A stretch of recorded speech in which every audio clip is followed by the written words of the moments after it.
Olá pessoas, esse é mais um vídeo meu aqui na internet e hoje eu tô aqui para responder a um vídeo que eu fiz faz um pouco mais de um mês aqui no canal, chamava Alma Pra Quê? Então eu vou dar um pequeno resumo desse vídeo aqui agora, mas vou deixar linkado aqui embaixo ele também para vocês verem, caso vocês não tenham visto. E hoje eu vou comentar sobre as respostas que eu recebi sobre esse vídeo. E foi uma coisa muito interessante porque várias respostas que eu recebi pegaram exatamente o ponto que eu questionei. Outras respostas ficaram meio que mais focados no título do vídeo, que, enfim, era também uma coisa que eu queria questionar, mas não era exatamente o ponto central. Quando eu perguntei alma pra quê, não é que eu estava querendo perguntar essencialmente a função da alma, pra que serviria uma alma. Eu fiz uma série de questionamentos dizendo que você não precisava de alma para explicar a vida, você não precisava de alma para explicar a consciência, e você não precisa de alma para explicar caráter, índole, essas coisas assim. Na verdade foram esses 3 pontos que eu peguei no vídeo. E aí a minha pergunta final era mais ou menos assim: se você já tem explicações materiais para várias dessas coisas que antigamente eram consideradas como sendo efeito da alma, como sendo uma, digamos assim, uma consequência da existência da alma, ou mesmo uma atividade direta dela, então aonde você coloca a alma agora? Se você pode explicar toda essa gama de fatores sem a existência de uma alma, qual seria a utilidade de uma alma se não é te dar a vida, consciência ou índole, caráter, essas coisas assim? Qual seria o princípio para justificar ainda a existência de uma alma? Certo? Então, como eu tinha falado naquele vídeo, não era questionando a existência ou não de alma, porque isso seria irrelevante para o argumento. A alma pode existir, só que como que você pode afirmar que ela existe se você não tem nenhuma evidência que seja explicado por ela, se ela não é fundamental para explicar nenhum dos aspectos da vida, da psique, enfim, e da individualidade humana? Pois bem, aí eu recebi uma série de respostas, eu achei muito legal todas as respostas, o pessoal foi muito legal comigo, o pessoal fez respostas muito interessantes, pessoas de várias vertentes religiosas ou filosóficas, enfim, eu achei muito interessante, e principalmente esse questionamento que eu fiz naquele meu vídeo, muita gente achou que era para enfiar o dedo na cara, que era para peitar, e eu falei que era um questionamento sincero, e realmente é um questionamento sincero, porque como que uma pessoa que tem religião, né, ou que acredita em alma, explica todas essas coisas, entendeu? Por que ela ainda coloca uma alma ali? Qual é o mecanismo que ela faz para tentar justificar isso daí? E como que nós poderíamos fazer para talvez tentar ter aí uma evidência da existência da alma? Nem quero que ela não exista, tá? É óbvio que não. Seria interessante se ela existisse. Claro, eu como sou ateu não acredito que ela exista, mas isso não quer dizer que eu não posso passar a acreditar no futuro. Eu apenas preciso de uma evidência que me diga que é mais plausível que ela exista do que não. Tá? E para isso ela teria que meio que servir para alguma coisa. Então eu acho que eu me fiz entender, acho que eu deixei bem claro quais eram as minhas intenções agora naquele vídeo, e eu vou comentar agora as respostas que eu recebi. Para começar, eu recebi muito comentário naquele vídeo, tá? Foram vários. Eu não vou conseguir responder todos os comentários um por um, tinha alguns comentários me xingando, tinha alguns comentários me elogiando, tinha comentário concordando, discordando, não vai dar. Eu gostaria de separar alguns comentários mais, como posso dizer, mais bem elaborados, mas também ficou uma coisa meio complicada, porque o próprio sistema de visualização de comentário do YouTube tá meio bugado, tá? Eu não sei se está em todos os canais isso, mas no meu tá. Por exemplo, os comentários mais antigos que eu recebi, eu simplesmente não consegui acessar, não consegui ver, não achei. Então os comentários mais recentes até estão ali, mas tem alguns que são continuações de comentários anteriores que eu não consegui achar. Eu olhei em spam, olhei nos comentários ocultos e, enfim, não achei. Como eu também recebi muitos vídeos resposta, eu achei que ia ser legal responder então aos vídeos resposta. O pessoal me mandou vários vídeos resposta e alguns eu achei também procurando pelo título. Assisti todos esses vídeos e vou responder a todos aqui, pelo menos a todos que eu achei, beleza? Até porque os argumentos acabam se repetindo com muita frequência, então muitos comentários escritos que eu li também eram comentários parecidos com o que essas pessoas deram nos seus vídeos resposta. Então eu acho que é mais fácil fazer assim, beleza? Então o primeiro vídeo que eu vou comentar é de um canal chamado Canal Impensável. Para começar aqui, assim, o vídeo desse canal Impensável tem uma edição fantástica, assim, eu adorei o canal, eu achei que tem uma edição muito bem feita, muito bem elaborada. O rapaz aí que me falou, desculpa, eu não sei o seu nome, ele explica muito bem, então eu achei muito interessante esse canal, eu não conhecia. tá? E eu não vi outros vídeos do seu canal, tá? Me desculpa, mas foi simplesmente por falta de tempo, tá? Não foi falta de interesse. Nesse vídeo que ele tenta responder aos meus questionamentos, ele traz várias informações muito legais sobre evolução, sobre a origem da vida, tá? É um vídeo muito bem embasado, eu achei muito interessante, ele até explica muito melhor do que eu alguns conceitos que eu falei no meu próprio vídeo. Então eu achei muito legal, cara. Foi uma das melhores coisas de eu ter feito o meu vídeo, foi você ter feito esse aqui, cara. Eu achei muito interessante. E basicamente ele fala que a alma seria a individualidade mesmo. Mas ele não fala no sentido religioso, ele fala no sentido filosófico. Pelo menos do jeito que eu entendi, tá? A alma seria, por exemplo, a responsabilidade individual. Então é um aspecto para ser cuidado, trabalhado, lapidado, sabe? Algo que talvez tenha uma real importância. E ele faz uma analogia muito interessante. Ele fala que os nativos, né, de alguns lugares, seja da América do Sul, do Norte, da Polinésia, enfim, diziam que as câmeras fotográficas, né, uma fotografia roubava a alma da pessoa.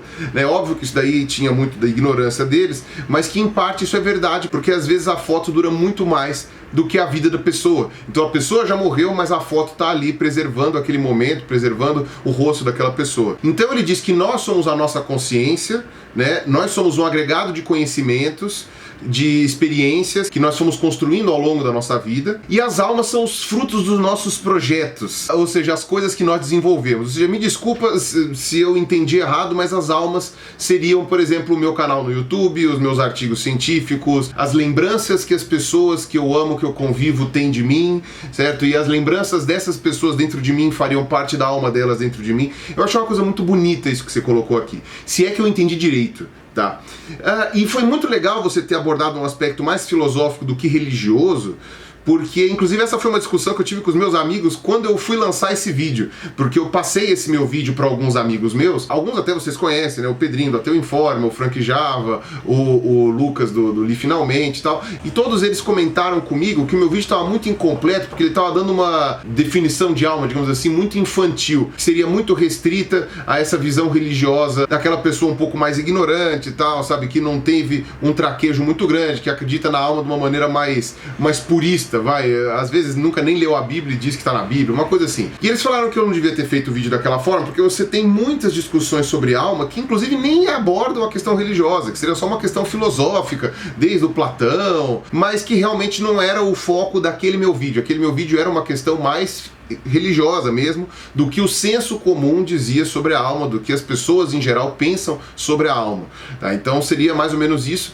mas eu achei legal porque mesmo eu não querendo dar esse enfoque mais filosófico, esse cara desse canal aqui deu. E não foi só ele que deu esse enfoque filosófico também. O segundo vídeo que eu queria falar é de um cara chamado Leonardo Morales. Ele também sacou muito bem o que eu quis dizer no vídeo, tipo, nos primeiros minutos do vídeo dele, ele explica muito bem a minha ideia central naquele vídeo lá do Alma Pra Quê, apesar de eu achar que a resposta dele chega uma hora que foge, assim, ele dá umas digressões bem loucas, assim, o vídeo dele ficou bem comprido, tá? E quem sou eu pra criticá-lo, né? Mas é muito interessante, porque ele aborda também o conceito filosófico de alma e ele se foca muito na definição de Descartes. Então ele diz que a alma seria algo que está sempre ali, que nos rodeia, mas que a gente não percebe. E aí ele dá um exemplo meio Matrix, assim, né? Só que é o exemplo do próprio Descartes, se não me engano, né? Do demônio, né? Então digamos que tem um demônio que controla o mundo e ele simula essa realidade que a gente está aqui, simula suas emoções, os odores, os cheiros, o tato, tudo aquilo, mas que na verdade nada disso é real, é apenas um sonho gerado pelo demônio, então é apenas,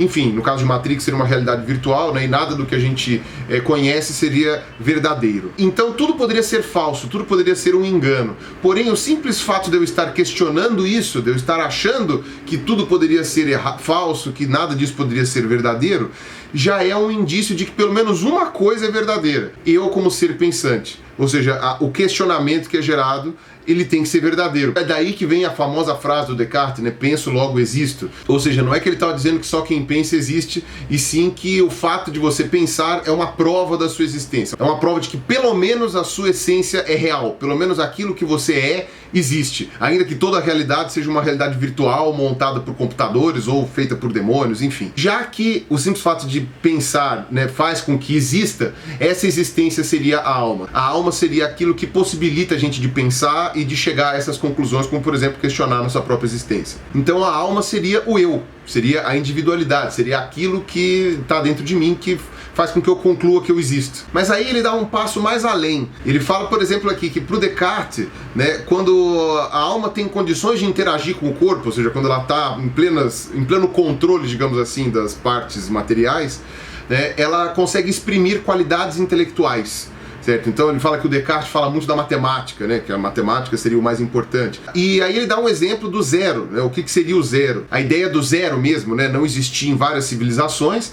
E o que seria o zero, né? Que falou que se você quiser bugar uma sala de matemática, você faz isso. O zero seria a inexistência de número, seria a ausência de qualquer coisa. E aí ele fala essa questão da abstração. Então ele fala, por exemplo, de um triângulo. A soma dos ângulos internos de um triângulo sempre vai dar 180 graus, se não me engano. Isso é uma coisa imutável que nunca vai deixar de ser. Qualquer triângulo que você desenha aqui na superfície de Marte, sei lá, em outra galáxia, em qualquer situação, sei lá, numa realidade virtual, o triângulo, ele sempre vai ter a soma interna dos seus ângulos formando 180 graus.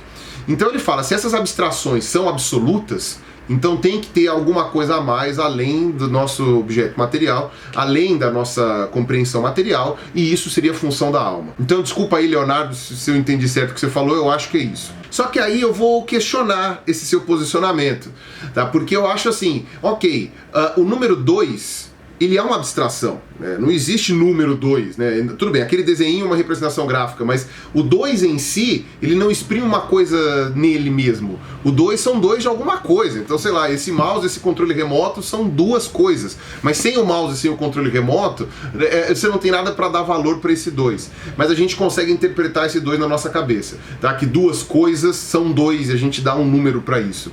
Ele até dá um exemplo da linguagem também, né? Que a gente dá nome para coisas, né? Então eu chamo isso de controle remoto, eu chamo isso aqui de mouse, mas que a abstração de você colocar movimentos musculares da sua boca que exprimem um som e que esse som vai identificar um objeto físico, isso seria uma abstração louca, que seria a função da alma. E novamente, tanto o exemplo do triângulo, o exemplo do zero, quanto o exemplo das palavras, eles se aplicam na mesma coisa que eu estou querendo dizer aqui, que vai ser a minha refutação. Todas essas coisas que a gente cria de abstração, tudo isso daí tem uma aplicação prática. O fato da gente dar nome para as coisas faz os nomes existirem. Eles podem ser perpetuados em livros, podem ser perpetuados em vídeos, mas tecnicamente eles são expressões da nossa psique que não necessariamente precisa de uma alma. Isso não precisa ser transcendental, não precisa ser uma coisa que sobreviva à morte do organismo. Tá, ok, palavras sobrevivem, mas não o ente criativo que deu origem àquela palavra. As palavras não surgem por si próprias, elas surgem baseadas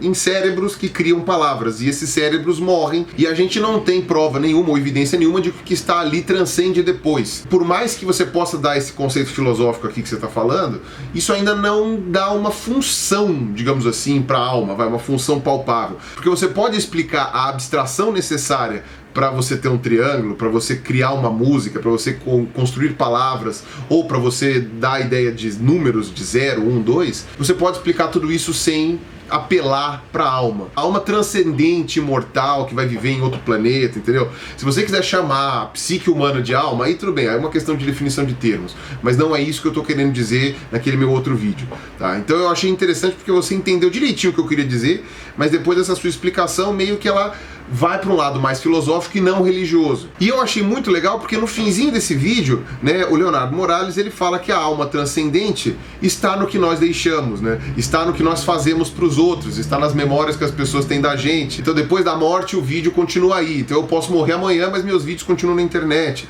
pro terror de muita gente. E que qualquer pessoa poderia fazer a mesma coisa que eu com o mesmo tipo de bagagem. Então se eu faço um vídeo explicando, ele deu o exemplo do aquecimento global, uma pessoa pode fazer o mesmo tipo de compêndio de fatos que eu fiz ou de estudos que eu fiz e fazer um vídeo parecido, tá? Então é mais ou menos isso que ele está querendo dizer que seja a alma, chegando a uma conclusão muito parecida com o do outro vídeo do canal Impensável, que foi o que eu falei, por isso mesmo eu coloquei os dois juntos agora. O terceiro vídeo que eu recebi foi um sujeito que inclusive é só o áudio, não tem visual, nada, só tem uma águia lá, que é um sujeito chamado Louis. O canal dele tá Louis C. E ele faz uma coisa muito louca, ele faz uma viagem muito biruta, assim, mas eu achei muito interessante. Eu ouvi mais de uma vez, inclusive, o teu vídeo pra ter certeza de que eu não tava entendendo errado, e posso ter entendido errado mesmo assim. Ele admite que você não precisa de alma pra explicar a vida em si. Na verdade, ele faz um silogismo, sendo bastante sintético no que ele tá falando. Ele concorda basicamente com as coisas que eu falei, dizendo que você pode ou não explicar explicar a vida com alma, você pode ou não explicar a consciência com alma, você pode ou não explicar o caráter, a índole com alma,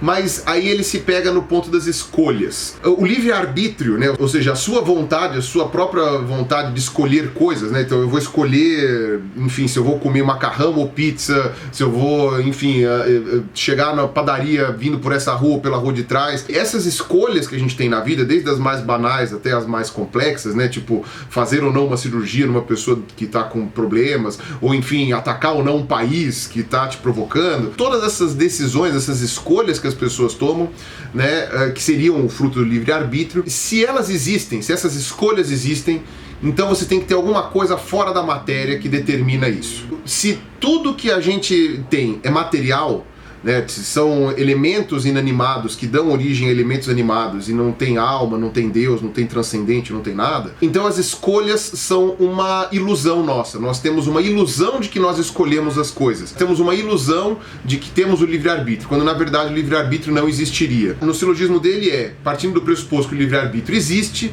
logo a alma tem que existir, ou pelo menos o transcendente, ou Deus, alguma coisa tem que existir, porque senão não seria possível. Ótimo, tá? Eu achei muito interessante o que você falou, mas eu vou te responder de uma maneira parecida com o que o Sam Harris costuma falar. Se eu achar o vídeo do Sam Harris, eu vou deixar linkado aqui embaixo, mas ele argumenta exatamente isso que você fala, tá? Talvez seria interessante você ver também os vídeos dele, em que ele diz que realmente o livre-arbítrio é uma ilusão, que ele não existe de verdade, que tudo que a gente tem como escolha é o que nós achamos que é uma escolha, mas que se você rebobinasse a fita e desse outras condições, outras características para aquela escolha, a escolha seria diferente. Então ele diz que, por exemplo, se eu escolhi macarrão no lugar de pizza, teve um motivo para eu ter escolhido macarrão no lugar de pizza, e isso não é uma escolha pura e simplesmente estocástica, assim. Talvez eu tenha comido pizza ontem e hoje não esteja a fim de comer, talvez eu goste mais de macarrão do que de pizza, talvez no lugar onde eu vou comer a pizza seja ruim e o macarrão seja melhor, talvez eu acho que vai sobrar muita comida se eu pedir uma pizza inteira só pra mim, mas o macarrão vem só um prato, então eu posso comer. Talvez, sei lá, eu esteja mais afim de comer macarrão aquele dia porque vai cair melhor pra mim, a pizza vai ser muito pesada. Talvez o clima esteja muito quente e eu entenda que o macarrão, porque tem o molho, sei lá, vai ser menos quente. Talvez eu esteja sentindo uma pequena diferença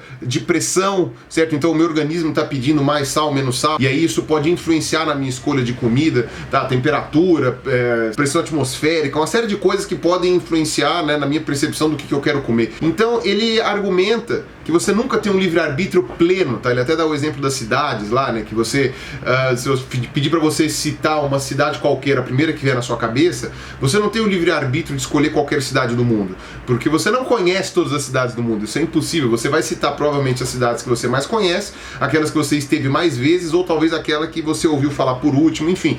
Então, nunca é uma escolha 100%. Então, talvez realmente o livre-arbítrio seja uma ilusão, talvez não uma ilusão 100%, talvez só parcialmente uma ilusão, e essa parte que não é ilusória do livre-arbítrio é plenamente explicável por razões materiais, por razões físicas. Então a existência do livre-arbítrio, mesmo que parcial, não necessariamente implica na existência do transcendente, de Deus, do sobrenatural, alguma coisa assim, ou da alma. Você pode explicar ou não dessa forma. Então eu achei muito interessante o seu questionamento, os seus levantamentos, mas a meu ver, eles também não são determinantes, tá? O silogismo que você criou é muito legal, faz muito sentido, mas dá para você questionar a existência do livre-arbítrio mesmo, e então dá para explicar perfeitamente o nosso livre-arbítrio, levando em conta as suas limitações, sem a necessidade de uma alma transcendente que sobrevive ao corpo, que vai viver em outro lugar quando a gente morrer, ou enfim, vai ficar vagando, não importa. Tipo, você consegue explicar sem isso. Aí depois eu vou pro vídeo de um rapaz chamado Ricardo Alencar. O Ricardo Alencar também foi muito educado, muito simpático, apesar de que a primeira coisa que ele falou pode dar a entender que não. Então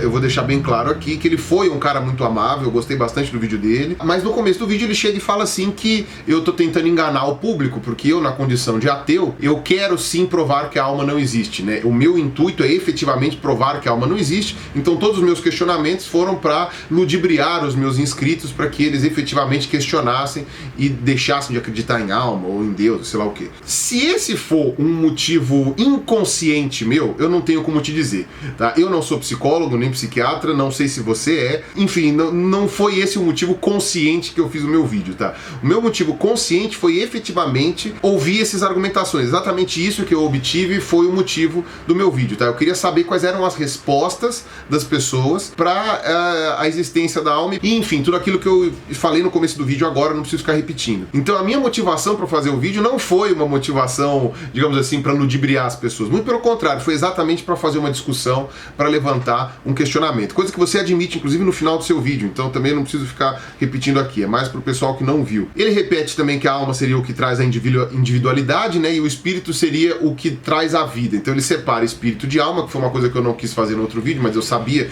que tinha definições diferentes para dependendo da religião que a pessoa segue, e ele fala então que o espírito é o que dá a vida, então todos os seres vivos têm espírito, e a alma é o que dá a individualidade, o raciocínio, o poder de raciocínio, que seria só os humanos que teriam, ou talvez outros animais que ele não saberia dizer se teriam ou não. E ele conclui falando que a alma é exatamente aquilo, ela dá a vida, dá o ânima, né, dá o ânimo, dá essa capacidade de movimentação, de, sabe, de funcionamento das organelas, dos órgãos e essas coisas assim, todo, que eu discordo, infelizmente eu discordo. Como eu falei, existem plenas explicações de como a vida pode acontecer, o funcionamento de célula a célula, mesmo em organismos unicelulares e em organismos pluricelulares, sem a necessidade de uma alma, né? E o sistema nervoso central pode funcionar perfeitamente sem a necessidade de uma alma para explicar o seu funcionamento. Então, é óbvio que você tem todo o direito de acreditar nisso, né? E de achar que faz muito mais sentido isso do que dizer que não tem uma alma. Mas isso não responde à minha pergunta, porque continua não tendo uma necessidade de uma alma. Para você faz mais sentido achar que a alma existe, porque que as coisas estão vivas e não mortas. Tá? Você até dá o exemplo dos átomos, o que diferencia uma coisa da outra, mas é perfeitamente possível explicar a vida como nós conhecemos, né? O ânima que você falou, né? A movimentação dos seres,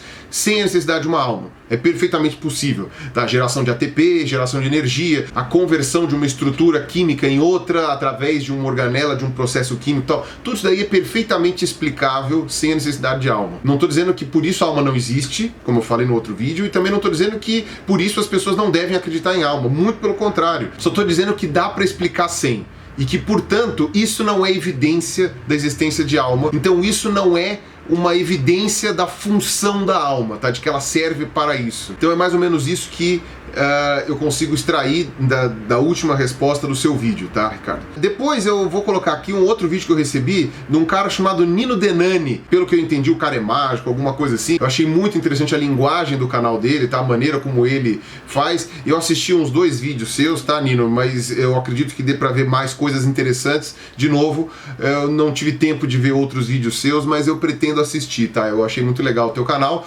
apesar da gente, obviamente, discordar em alguns pontos aqui. O Nino fala que ele é um inscrito muito antigo do meu canal, tá? Então eu fico feliz, tá? Mais um survivor aí, né? Mais uma pessoa sobrevivente aí de muitos anos aí, que eu já tenho falado minhas besteiras na internet. E ele fala muito no vídeo dele sobre ocultismo e sobre espiritismo. Ele, aparentemente, pelo que eu entendi, ele se denomina ocultista e não espírita, mas ele acredita que algumas explicações do espiritismo são mais didáticas ou são coincidentes com as explicações ocultistas, enfim. E ele explica sobre a evolução da alma, sobre os tipos de complexidade de alma. Então ele fala, por exemplo, que o tipo de alma que habita uma planta é diferente do tipo de alma que habita um ser humano e que, na verdade, a alma tem a capacidade de aprender. Então aí a alma, à medida que ela vai aprendendo com o tempo, ela vai habitando organismos mais complexos, né? Então à medida que você consegue ter a capacidade de, digamos assim, operar uma máquina mais difícil, aí sim você vai. Então você passa primeiro pelo Atari, depois pelo Nintendinho, depois pelo Nintendão, até chegar no PS4, sei lá, no Wii, enfim, no Xbox. Até você conseguir manejar direito toda aquela tecnologia, digamos assim,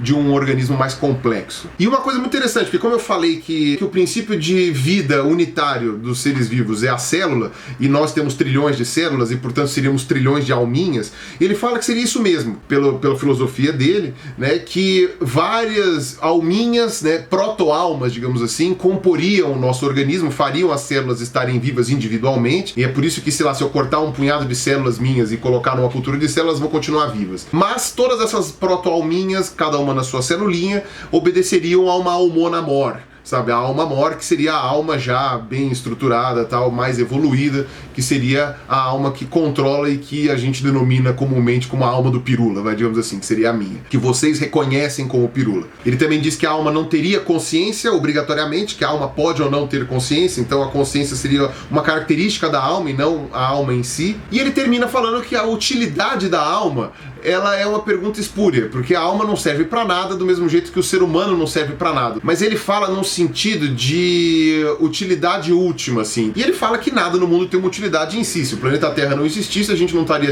aqui questionando, porque essencialmente nada serve pra nada. E ele tá certo nesse aspecto. Cara, eu achei muito legal o teu vídeo, achei que foi uma discussão, uma coisa mais legal assim pra você expor as tuas opiniões ou aquilo que você achava. Mas, assim, você explicou teu ponto de vista, mas você também não respondeu nenhum dos meus questionamentos, tá? Então, longe de dizer que o teu vídeo foi inútil, muito pelo contrário, valeu para eu te conhecer e valeu para os seus inscritos terem um conteúdo mais interessante, agora os meus também, que provavelmente vão ver os seus vídeos, mas eu não achei que ele tinha muito a ver com aquilo essencialmente que eu tinha perguntado no outro vídeo, tá? Que foi mais ou menos o que eu expliquei agora no começo desse vídeo aqui. Como eu já falei, não vou explicar outra vez, tá? Você não respondeu como que a gente tem evidência disso, como que essa evidência é clara e mostrável de maneira inequívoca, por exemplo, no mundo natural. Bom, mas tudo bem, essa é a sua opinião, como eu falei. A resposta que eu te dei agora se aplica um pouco à resposta de outros vídeos que eu já falei agora nesse aqui. Bom, aí a gente chega na resposta do meu grande amigo, seu barriga, tá? O João Vitor Dias. Eu gosto muito do João, a gente já é amigo faz muito tempo, tá? Ele tem um canal também aqui no YouTube, vou deixar linkado aqui embaixo, que ele fala um monte de coisas. Muita gente concorda com o João, muita gente discorda. Eu discordo do João numa série de coisas, o que não me impede de gostar muito dele, tá? Como ser humano, como indivíduo, como pessoa, e eu espero conhecê-lo pessoalmente um dia também, né? A gente só fica conversando, falando besteira,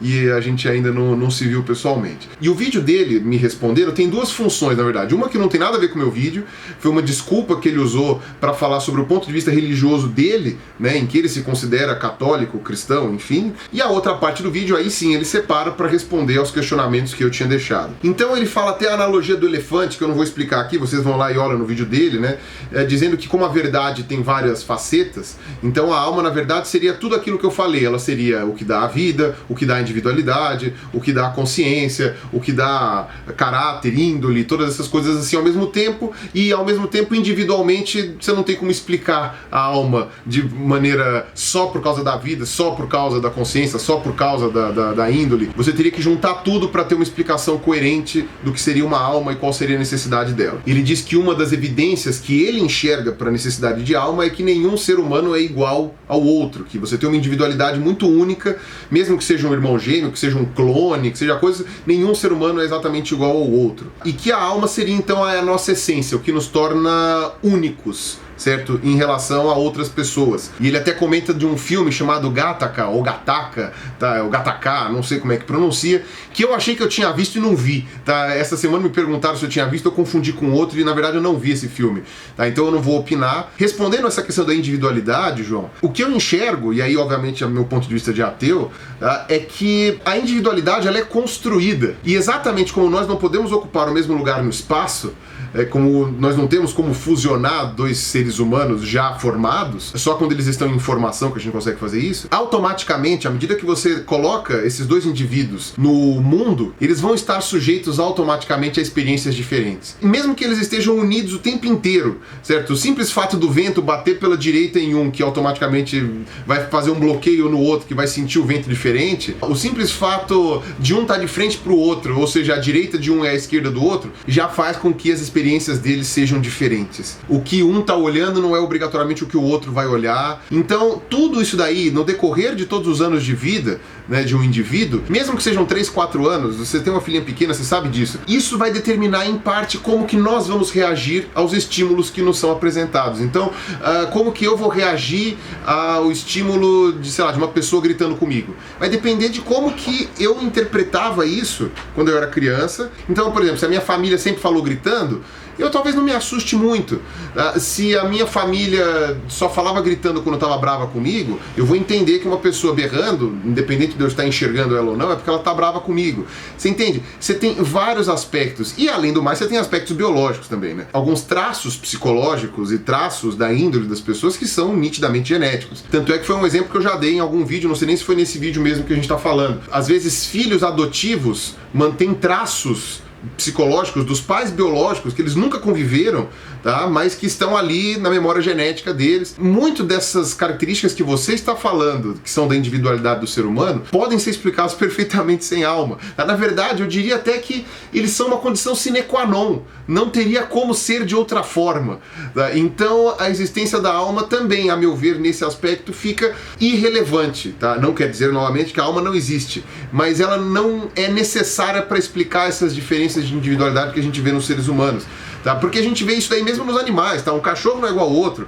certo? O comportamento de um gato não é igual ao do outro, apesar da gente ter aquele comportamento padrão que todo cachorro tem, que todo gato tem, que todo ser humano tem, que são típicos da nossa espécie, que são herdados geneticamente, enfim. Então eu não sei se eu fui claro na minha explicação, João, mas mais ou menos o meu ponto de vista é esse, tá? Depois eu te conheço, talvez você grave uma tréplica disso, fica aqui o meu ponto de vista para sua abordagem, tá certo? Agora o último vídeo resposta que eu recebi foi o do Rafael Cruz, tá? Eu já vi alguns vídeos do Rafael, tá? O pessoal até fala que ele parece comigo, né? O pirula mais bronzeado, que o pessoal brinca. Muito legal, o Rafael parece ser um cara muito simpático, eu nunca falei com ele. E ele usa a analogia do software e do hardware, em que ele diz que a alma seria nem o hardware e o software, que eu achei muito interessante. A alma seria o usuário do computador. Então, olha que legal que ele fala. Eu achei muito legal a analogia dele. Foi uma das respostas religiosas, né, digamos assim, mais interessantes que eu recebi, e por isso até que eu deixei por último. Então ele vai comparando o computador e o usuário do computador, né, o tempo inteiro com relação à questão da alma e do corpo. Então ele fala assim, o hardware, óbvio, seria o nosso cérebro. O software seria tudo aquilo que faz o cérebro funcionar, e isso não seria a alma, tá? Então o software seria, por exemplo, a sua índole, o seu caráter, aquilo que regula a sua respiração, o batimento cardíaco, tudo aquilo que te dá o aparato para entender o mundo. Então, por exemplo, a placa de vídeo seria o nervo óptico e todas as partes responsáveis por processar a visão, mas o software seria aquilo que conecta tudo isso e permite que funcione. E nada disso seria a alma. A alma seria quem está usando o computador. Então seria mais ou menos como se fosse um Megazord, tá? Ele dá o exemplo do Avatar, mas eu acho mais legal o Megazord. Ou seja, o nosso corpo seria o hardware com os softwares, o operador, né? O cara que tá lá dentro do Megazord, ou então a pessoa que tá lá comandando o Avatar, né? No caso do filme Avatar mesmo, é que seria a alma. Tá? Ela que comandaria tudo aquilo. E aí a alma, ela se manifestaria, ou seja, as alavancas, o manche, aqueles ductos conectados no cérebro, tudo aquilo lá dentro da analogia que ele falou seria o que conecta a gente ao computador, à máquina. Que no nosso caso, usando o exemplo do computador, seria o teclado, seria o mouse, essas coisas assim. Possibilita a gente de entrar em contato, de acessar o software que estão funcionando no computador. Então, quando eu falei o exemplo da anestesia, a anestesia desligaria a alma? Não, a alma continuaria ali. Só que é como se o computador tivesse desligado, então a alma não tem como acessar um computador desligado, ou como se a energia tivesse acabado, tá? Aí no caso acho que seria se tivesse morrido, né? Como que o programa funciona, isso é o software. Agora, o que vai ser feito com o programa, então por exemplo, o desenho no Paint que eu faço não é o software, isso daí é a alma agindo. Cara, eu achei a analogia genial, cara, genial, uma coisa realmente muito interessante, muito legal, mas é óbvio, eu sou ateu, então eu vou discordar da sua interpretação, tá? Eu achei muito interessante a maneira como você abordou a separação do software com o usuário, porque isso me dá uma visão muito diferente do que eu queria abordar no meu primeiro vídeo, porque no meu primeiro vídeo as pessoas poderiam falar exatamente essa questão do software, mas a questão do software, das reações químicas, do balanço entre, sei lá, acetilcolina, noradrenalina, dopamina, serotonina, tudo isso daí que seria o software, digamos, do cérebro, tudo isso daí é explicado quimicamente, tudo aí é explicável biologicamente de maneira material. Não precisa de uma alma para explicar tudo isso. Da maneira como você colocou a sua analogia, a alma seria fundamental e necessária. Por isso que eu achei genial essa sua analogia. Só que, Rafael, dentro da minha concepção, ela também não se reflete na realidade. Eu ainda não achei nenhuma evidência, dentro da minha observação, de que essas coisas precisem ser fora do software. Aí a gente entra no princípio de inteligência artificial, porque aí seria exatamente o que você falou, tá? Você teria um software com hardware, mas que o software sabe se controlar sozinho, ele sabe se manejar sozinho, e você não precisaria de um usuário para operar. E então, meio que alguns softwares fazem isso, né? Mas inteligência artificial plena, digamos assim, que nem Seminador do Futuro, essas coisas assim, aí você não teria necessidade disso. Eu acho que a gente estaria mais para isso. A gente estaria mais com softwares que se autogerem. Essa gerência a gente imagina e enxerga de uma forma muito maior do que ela realmente é. A sua explicação pode estar completamente correta e cheia de verdade, mas eu ainda não vejo uma evidência que aponte a sua explicação como sendo a mais próxima da verdade, que me faça concluir pela sua explicação como a mais plausível, a mais próxima daquilo que eu observo, do mundo que eu vejo. E pro final eu deixei o único comentário por escrito que eu vou incluir, mas é porque foi de um amigo meu, tá, o George Huxley, que eu gosto muito, ele é um cara que eu levo muito em consideração, eu já falei sobre ele no meu vídeo da Vida Eterna 2, se não me engano, eu vou deixar linkado aqui embaixo, eu já fiz até um debate com ele na internet. Ele é um cara muito legal, e ele é um cara que se especializou muito na área de teologia cristã. E eu queria saber o comentário dele, só que o YouTube apagou a porcaria do comentário dele, eu não consegui acessar. Então eu conversei com ele, ele me deu aqui uma explicação breve. Eu deixei até pro final, porque meio que ele não questiona muito as minhas razões de ter feito o meu primeiro vídeo, ele não aborda muito a questão da necessidade da alma.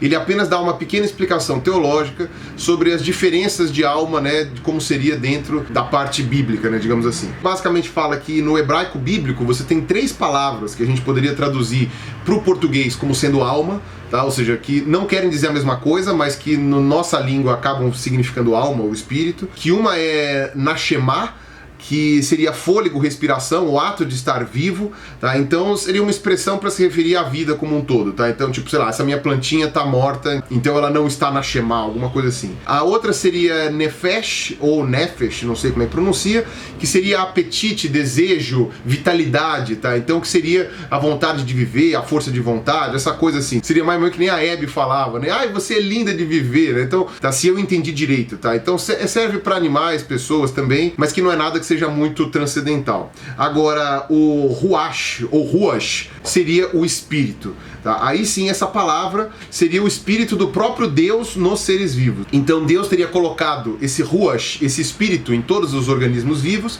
mas no ser humano seria uma coisa especial, porque ele teria colocado uma parte dele, de Deus mesmo, no ser humano. E uma coisa que ele não teria dado nem para os anjos, tá? Então seriam as únicas criaturas do universo que teriam isso, seriam os seres humanos. É muitas vezes traduzido como o sopro do fôlego da vida, sabe? O sopro de Deus, aquela coisa que foi feita a partir de Deus, com parte de Deus. Então esse ruach ou ruach, só quem teria seriam os seres humanos, ou os seres humanos seriam os únicos que teriam esse ruach mais como parte de Deus mesmo.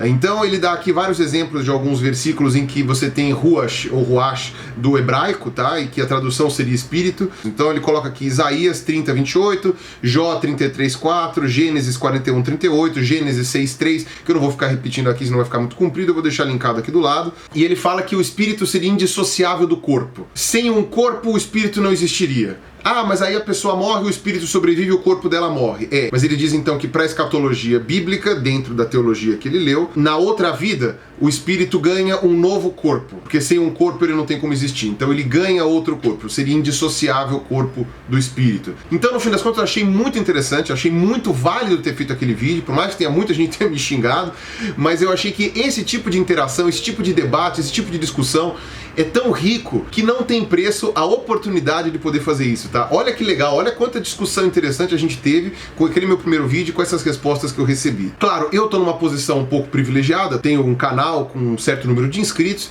que me permite ter uma facilidade maior de debater isso daqui de maneira até mais, digamos assim, adulta, certo? E mais interessante do que se eu, sei lá, falasse com pessoas que eu conheço pessoalmente, que às vezes não tem esse tipo de preparo ou esse tipo de interesse, de vontade, tá? Então eu achei muito legal. E como eu falei, foi uma dúvida sincera minha, não esperava me convencer com as explicações das pessoas, esperava apenas conhecer as explicações das pessoas para saber como que elas explicavam esse tipo de coisa.